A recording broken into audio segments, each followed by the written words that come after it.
शिवसेना प्रमुख बाळासाहेब ठाकरेंच्या जयंतीच्या निमित्ताने आज शिवसेनेचे 2 मेळावे. उद्धव ठाकरेंच्या नेतृत्वाखाली अंधेरीमध्ये महामेळावा तर बीकेसीमध्ये शिंदेंचा मेळावा. शिंदेंच्या शिवसेनेचा आज बीकेसीच्या मैदानामध्ये विजयोत्सव. गायक अवधूत गुप्ते आणि सोनू निगम यांच्या कॉन्सर्टचंही आयोजन. बाळासाहेब ठाकरेंच्या जयंतीच्या निमित्ताने अंधेरीमध्ये ठाकरेंच्या शिवसेनेचा मेळावा. यावेळी उद्धव ठाकरे या सभेला संबोधित करणार. ठाकरेंच्या शिवसेनेचा टीजर प्रदर्शित. मेळाव्याच्या पार्श्वभूमीवर ठाकरे गटाचा टीजर. बाळासाहेब ठाकरेंची आज जयंती. मुंबईमधल्या रिगल सिनेमाजवळच्या बाळासाहेब ठाकरेंच्या पूर्णाकृती पुतळ्याजवळ आकर्षक विद्युत रोषणाई आणि फुलांची सजावट. रिगल सिनेमाजवळच्या बाळासाहेबांच्या पूर्णाकृती पुतळ्याला उद्धव ठाकरेंनी केलं अभिवादन. आदित्य ठाकरे, अनिल देसाई, अरविंद सावंत यांच्यासह किशोरी पेडणेकर सुद्धा उपस्थित. माजी मुख्यमंत्री नारायण राणेंचं बाळासाहेब ठाकरेंना अभिवादन. बाळासाहेबांच्या जयंतीच्या निमित्तानं राणेंची भावनिक पोस्ट. राणेंकडून बाळासाहेबांच्या आठवणींना उजाळा. उपमुख्यमंत्री एकनाथ शिंदे राज्यभर काढणार आभार यात्रा. उद्यापासून आभार यात्रेला सुरुवात होईल. लोकसभेच्या पाठोपाठ विधानसभेमध्ये मिळालेल्या यशाच्या पार्श्वभूमीवर जनतेचे आभार मानणार. पुण्यामधल्या वसंतदादा शुगर इन्स्टिट्यूटमध्ये आज पुरस्काराचं वितरणाचा सोहळा. सोहळ्यासाठी शरद पवार आणि अजित पवार हे एकाच मंचावर. पुण्यामध्ये नाना पटोलेंनी घेतली शरद पवारांची भेट. विधिमंडळ कमिटीचे अध्यक्ष आणि विरोधी पक्ष नेतेपदाच्या संदर्भात चर्चेच्या निमित्तानं भेट घेतल्याची पटोलेंची प्रतिक्रिया. दावोसमध्ये 15.70 लाख कोटींच्या गुंतवणुकीचे 54 सामंजस्य करार. यावेळी 15.95 लाख रोजगार निर्मिती सुद्धा होणार. ब्रिटनचे माजी पंतप्रधान टोनी ब्लेअर यांची मुख्यमंत्री देवेंद्र फडणवीस यांनी घेतली भेट. दावोसमध्ये वर्ल्ड इकॉनॉमिक फोरमच्या दरम्यान झाली ही भेट. ऊर्जा आणि सार्वजनिक वाहतूक क्षेत्राबाबत झाली चर्चा. दावोसमध्ये लोन्झा कंपनीचे ग्रुप चीफ इन्फॉर्मेशन ऑफिसर जर्जे जानेझको यांची मुख्यमंत्री आणि उद्योग मंत्री यांच्यासोबत चर्चा. महाराष्ट्रामध्ये ग्लोबल कॅपेबिलिटी सेंटर स्थापन करण्याच्या विषयी चर्चा. आमदार उत्तम जानकर आज निवडणूक आयोगाची भेट घेतील. 25 जानेवारीला दिल्लीमधल्या जंतर मंतर इथे उत्तम जानकर ईव्हीएमच्या विरोधात आंदोलन करणार. महापालिका निवडणुकीमध्ये महायुतीनं 10% जागा द्याव्यात, अन्यथा स्वबळावरती लढणार. रिपाई आठवले गटाचा महायुतीला इशारा. स्थानिक स्वराज्य संस्थांच्या निवडणुकांपूर्वी महाविकास आघाडीला भाजपचा धक्का. चिखली तालुक्यामधल्या शरद पवारांच्या राष्ट्रवादीच्या आणि ठाकरे गटाच्या कार्यकर्त्यांचा भाजपमध्ये प्रवेश. मनसेचे अध्यक्ष राज ठाकरे आजपासून 3 दिवस नाशिकच्या दौऱ्यावर. आगामी स्थानिक स्वराज्य संस्थांच्या निवडणुकांच्या पार्श्वभूमीवर पदाधिकाऱ्यांची बैठक. जळगावच्या परधाडे गावाजवळ रेल्वेची दुर्घटना. आग लागल्याची अफवा पसरल्यामुळे भीतीपोटी पुष्पक एक्सप्रेसमधून काही प्रवाशांच्या उड्या. समोरून येणाऱ्या बंगळुरू एक्सप्रेस खाली आल्यामुळे अनेक जण चिरडले. जळगावच्या परधाडे गावाजवळ झालेल्या रेल्वे दुर्घटनेमध्ये आतापर्यंत 13 प्रवाशांचा मृत्यू तर 25 जण जखमी. मृतकांमध्ये काही जण नेपाळचे तर काही बिहार आणि उत्तर प्रदेशचे. जळगावच्या परधाडेमधील रेल्वे दुर्घटनेमधल्या मृतांचा आकडा वाढण्याची शक्यता. जखमींवरती सध्या जवळच्या रुग्णालयामध्ये उपचार सुरू. जळगावच्या परधाडेमधील रेल्वे दुर्घटनेचा व्हिडिओ समोर. पुष्पक एक्सप्रेसमधून आग लागल्याच्या अफवेच्या नंतर प्रवाशांचा रेल्वेमधून उडी मारतानाचा व्हिडिओ सुद्धा समोर. रेल्वे दुर्घटनेमध्ये मृत्यू झालेल्यांच्या कुटुंबियांचा टाहो. अनेक मृतदेह छिन्नविछिन्न अवस्थेमध्ये असल्यामुळे मृतदेहांची ओळख पटवणं सुद्धा कठीण. मृतकांच्या नातेवाईकांची राहण्याची रेल्वे प्रशासनाकडून सोय. जळगाव दुर्घटनेची पुष्पक एक्सप्रेसमधील प्रत्यक्ष दुर्घटना बघणाऱ्या प्रवाशांनी सांगितली आपबीती. आग लागल्याची अफवा आणि त्यानंतर दुर्घटना घडल्याची प्रतिक्रिया. जळगावमधल्या रेल्वे दुर्घटनेमधल्या मृतांच्या कुटुंबियांना मुख्यमंत्र्यांकडून 5 लाखांच्या मदतीची घोषणा. तर जखमींच्या उपचाराचा संपूर्ण खर्च सुद्धा राज्य सरकार करणार. जळगाव दुर्घटनेमधल्या जखमींवरती तातडीनं योग्य उपचार करण्याच्या एकनाथ शिंदेंच्या सूचना. मृतांना उपमुख्यमंत्री शिंदेंनी वाहिली आदरांजली. जळगावमधल्या रेल्वे दुर्घटनेच्या नंतर मंत्री गिरीश महाजनांकडून परिस्थितीचा आढावा. जिल्हाधिकारी रेल्वे पोलिसांकडून घेतली माहिती. सर्वतोपरी मदतीच्या सुद्धा महाजनांच्या सूचना. जळगाव रेल्वे अपघातामध्ये आग लागल्याची अफवा पसरल्यामुळे झाला. खासदार स्मिता वाघ यांची प्रतिक्रिया. जळगाव रेल्वे अपघात हा दुर्दैवी. मृतांच्या कुटुंबियांप्रती संवेदनशील.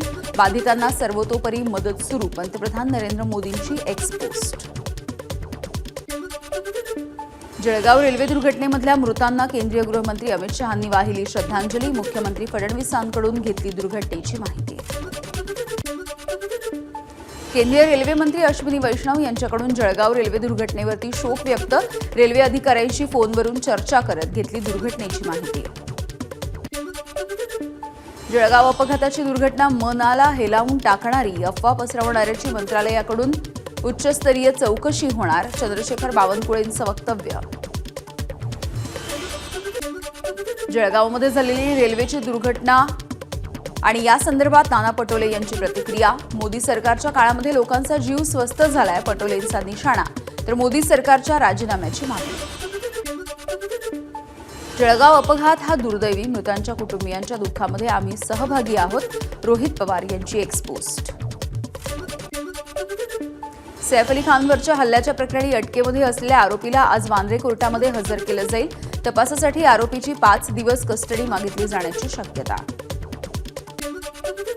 सैफ अली खानवरील चाकू हल्ल्याचं प्रकरण. वांद्रे तलाव परिसरामधून चाकूचा 3रा तुकडाही सापडला. आरोपीद्वारे पोलिसांनी शोधला चाकूचा तुकडा. सैफ अली खानवरच्या हल्ल्याच्या प्रकरणामध्ये वांद्रे पोलिसांकडून वरळी कोळीवाड्यामधल्या सलून मालकाची चौकशी. आरोपीने ओळख लपवण्यासाठी केस कापले होते. सूत्रांची माहिती. सैफवरच्या हल्ल्याच्या प्रकरणी वांद्रे पोलिसांकडून एका रिक्षा चालकाची सुद्धा चौकशी. रिक्षा चालकाने आरोपीला वांद्रे तलाव परिसरामध्ये पाहिलं होतं. सूत्रांची माहिती. मुंबई पोलिसांकडून सैफच्या कुटुंबाला सुरक्षा. चाकू हल्ल्याच्या नंतर मुंबई पोलिसांचा सैफला सुरक्षा देण्याचा निर्णय. अभिनेता राजपाल यादव, कोरिओग्राफर रेमो डिसोजा आणि कॉमेडियन सुगंधा मिश्रा यांना धमकी.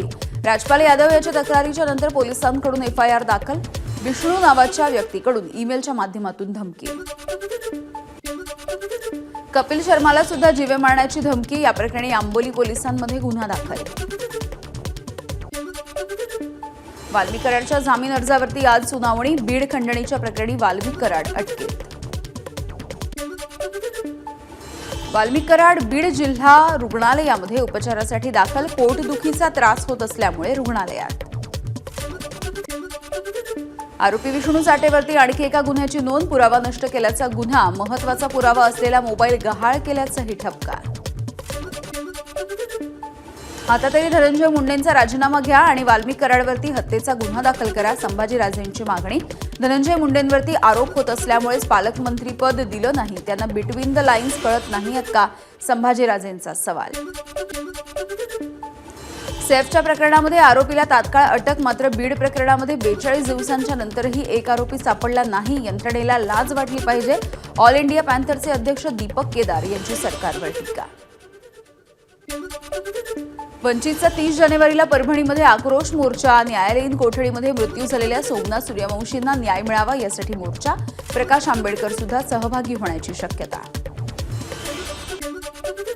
केंद्रीय गृह आणि सहकार मंत्री अमित शहा उद्या मुंबईच्या दौऱ्यावर. सहकार विभागाच्या वतीनं गोरेगावमधल्या नेस्को सेंटरमध्ये कार्यक्रमाचं आयोजन. महापालिका निवडणुकीच्या नंतर लाडकी बहीण योजना बंद होणार. आदित्य ठाकरेंचा दावा. अपात्र बहिणींची संख्या वाढवून भाजप योजना बंद पाडेल. आदित्य ठाकरेंचा आरोप. सरकार कुणाचेही पैसे परत घेणार नाही. स्वतःहून पैसे परत करतील त्यांचेच पैसे सरकारी तिजोरीमध्ये जमा होतील. महिला आणि बालविकास मंत्री अदिती तटकरे यांची लाडकी बहीण योजनेच्या संदर्भात प्रतिक्रिया. बोगस पीक विमा उतरवलेल्या शेतकऱ्यांचा विमा रद्द करण्याच्या कृषी विभागाच्या सूचना. पीक विमा योजनेमधल्या भ्रष्टाचाराची एबीपी माझानं केली आहे पोलखोल. ठाणे पालिका आयुक्तांच्या शासकीय निवासस्थानामध्ये पाळलेल्या कोंबड्यांना बर्ड फ्लूची लागण. खबरदारी म्हणून कोपरी परिसरामधल्या चिकन मटणाची दुकानं 5 फेब्रुवारीपर्यंत बंद राहतील. नायगावच्या बापाणे परिसरामध्ये जमिनीच्या वादामधून गोळीबाराची घटना, 6 जण जखमी. गोळीबार करणाऱ्या मेघराज भोईसह अन्य 6 जणांना सुद्धा अटक, तर गोळीबारामध्ये वापरण्यात आलेली बंदूक सुद्धा जप्त. गोंदियाच्या तिरोडा तालुक्यामधल्या जुनेवाणी गावाच्या लगत बंदुकीचा धाक दाखवत व्यावसायिकाला लुटलं. दहशत निर्माण करण्यासाठी आरोपींचा हवेत गोळीबार. पुणे पोलिसांच्या गुन्हे शाखेने जप्त केले 21 लाख रुपयांचे अफीम. राजस्थानमधून आलेल्या नाथुराम जीवनराम जाट या नावाच्या तरुणाला केली अटक.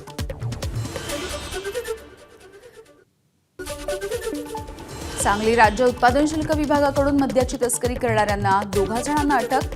68 लाख रुपयांचा मुद्देमाल जप्त. गोवा आणि मध्य प्रदेश बनावटीच्या मद्याची करत होते तस्करी. वर्ध्याच्या समुद्रपूर तालुक्यामध्ये अज्ञात वाहनाच्या धडकेमध्ये वाघिणीच्या बछड्याचा मृत्यू. ढोणगाव शिवारामधली घटना. वन विभागाकडून पुढची कार्यवाही सुरू.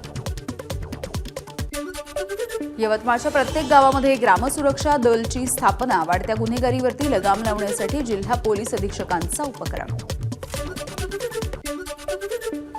सोन्याला पुन्हा एकदा झळाळी. 2025 मध्ये पहिल्यांदा सोनं 80,000च्या पार. प्रतितोळा 81,800 रुपयांचा दर. इस्रोनं उपग्रहांचा वापर करून उत्तर प्रदेशामधल्या प्रयागराजमध्ये सुरू असलेल्या महाकुंभमेळ्याची छायाचित्र टिपली. इस्रोच्या राष्ट्रीय रिमोट सेन्सिंग सेंटरच्या संकेतस्थळावरती छायाचित्र प्रकाशित. आजपासून रणजी ट्रॉफीची दुसरी फेरी सुरू होईल. रणजी ट्रॉफीमध्ये बऱ्याच काळाच्या नंतर स्टार्सची परेड सुद्धा दिसेल. रोहित शर्मा, शुभमन गिल आणि ऋषभ पंत रणजी सामने खेळणार. पाकिस्तानमध्ये होणाऱ्या चॅम्पियन्स ट्रॉफीसाठी सुमारे 17,000 सुरक्षा कर्मचारी तैनात केले जातील. 19 फेब्रुवारीपासून कराची आणि लाहोर आणि रावळपिंडीमध्ये सामना. कोलकाता T20 टीम इंडियाचा दणदणीत विजय. अभिषेक शर्माच्या विस्फोटक अर्धशतकाच्या जोरावरती भारताने इंग्लंडचा 7 गडी राखून केला पराभव. इंग्लंड विरुद्धच्या पहिल्याच T20 सामन्यामध्ये अर्शदीप सिंगनं घडवला इतिहास. अर्शदीपनं पहिल्या 2 षटकांमध्ये 2 विकेट घेतल्या. पहिल्या T20 सामन्यामध्ये अभिषेक शर्मानं मोडला युवराज सिंगचा विक्रम. 133 धावांचा पाठलाग करत असताना सलामीवीर अभिषेक शर्माची 79 धावांची खेळी. एबीपी माझा, उघडा डोळे बघा नीट.